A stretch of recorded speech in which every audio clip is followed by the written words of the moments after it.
essa relação é verdadeira. Se você quer achar agora a velocidade da partícula, você lembra que a velocidade média é o ΔS pelo ΔT? Então, se eu posso escrever o ΔS como sendo ΔR, Δθ vezes o R, isso vai fazer que eu possa escrever aqui Δθ vezes o R dividido pelo tempo. E aí surge uma grandeza nova, ângulo dividido pelo tempo. A partícula andou tantos radianos por segundo, a partícula andou tantos graus por segundo. Ângulo por tempo é uma velocidade, chamada de velocidade angular. E aí, se eu tenho uma velocidade angular, que a gente usa a letra ômega para descrevê-la, tá? Então, o V é a velocidade angular vezes o raio. Então, uma equação importante do movimento circular é que V é igual a ômega R. Então, aqui eu relaciono as duas velocidades, essa chamada de velocidade escalar da partícula, descreve a distância que ela andou, e essa aqui é a velocidade angular da partícula, descreve o ângulo que ela percorreu, tá? Então, essa relação é uma relação importante. A única restrição que nós temos aqui, para a questão das unidades, gente, veja, que o V, velocidade a metro por segundo, então se a velocidade tiver metro por segundo, o raio tem que estar em metro. A velocidade é centímetro por segundo, então o raio tem que estar em centímetro, tá? O ômega para você usar nessa equação tem que ser uma velocidade angular em radianos por segundo. Radianos por minuto tem que ser radianos por alguma coisa, tá? Então essa equação aqui me descreve como é que é a velocidade. Só que a velocidade, gente, ela é uma característica importante do movimento. Agora, se eu estou exatamente aqui, como que é a minha velocidade? Aí nós vamos falar da velocidade naquela hora. Então, melhor a gente falar do movimento circular uniforme, onde a velocidade é constante. Se a velocidade é constante, a partícula possui uma velocidade que ela é sempre algo que aponta naquela hora perpendicular ao raio. Naquela hora, tá? Então eu falo assim, a partícula está aqui, então ela está vindo aqui para frente, então ela tem uma velocidade aqui, A gente representa por uma flechinha, que é o chamado vetor. O vetor, ele aponta para algum lugar. Não vai me dizer que se o movimento é curvo, que não é um vetor, é um negócio torto, não é uma flechinha.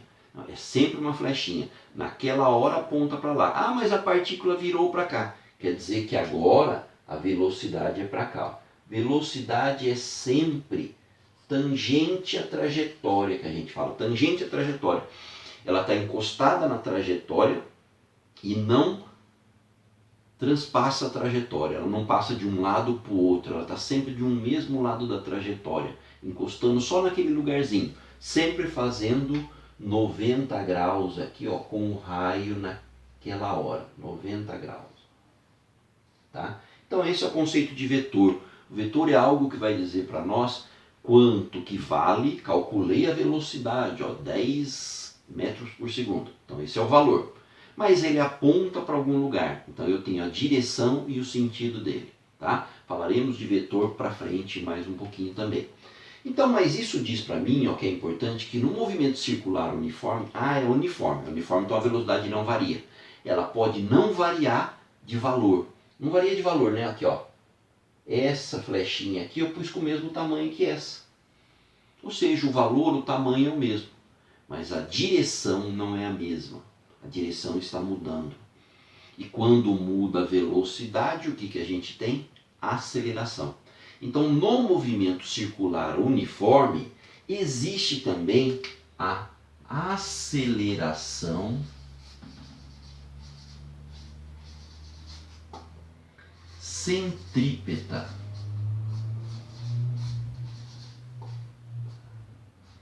que ela aparece quando a partícula muda a sua direção de movimento. Então, para a aceleração centrípeta, que nós vamos chamar de AC, o cálculo dela, ó, é V ao quadrado sobre R. V ao quadrado sobre R, então você precisa conhecer a velocidade naquele lugar e qual é o raio naquele lugar. E eu sei a aceleração centrípeta naquele lugar. O nome é sugestivo, gente. Por que é uma aceleração centrípeta? Porque está virado para o centro. Assim como a velocidade é um vetor, aponta para algum lado, a aceleração aponta para algum lado. Por que para o centro?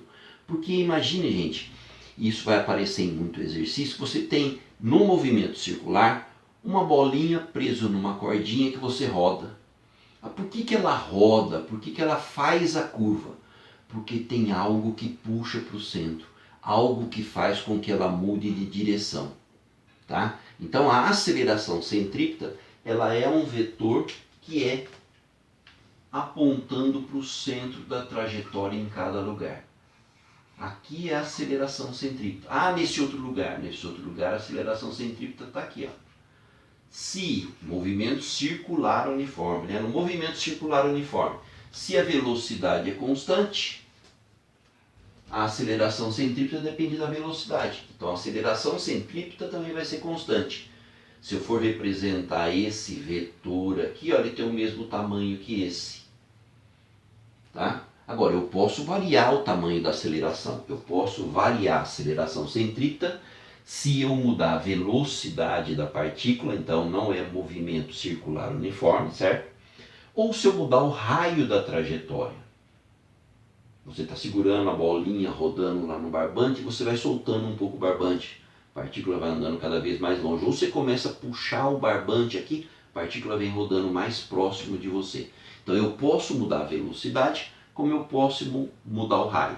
Mas no movimento circular uniforme, isso que é importante, a velocidade ela é constante e é tangente à trajetória, e a aceleração é constante e existe a tal aceleração centrípeta. Aquela outra formulinha que a gente usava para aceleração, ó, essa aqui não vai servir no movimento circular uniforme. ΔV por ΔT. O que era essa expressão?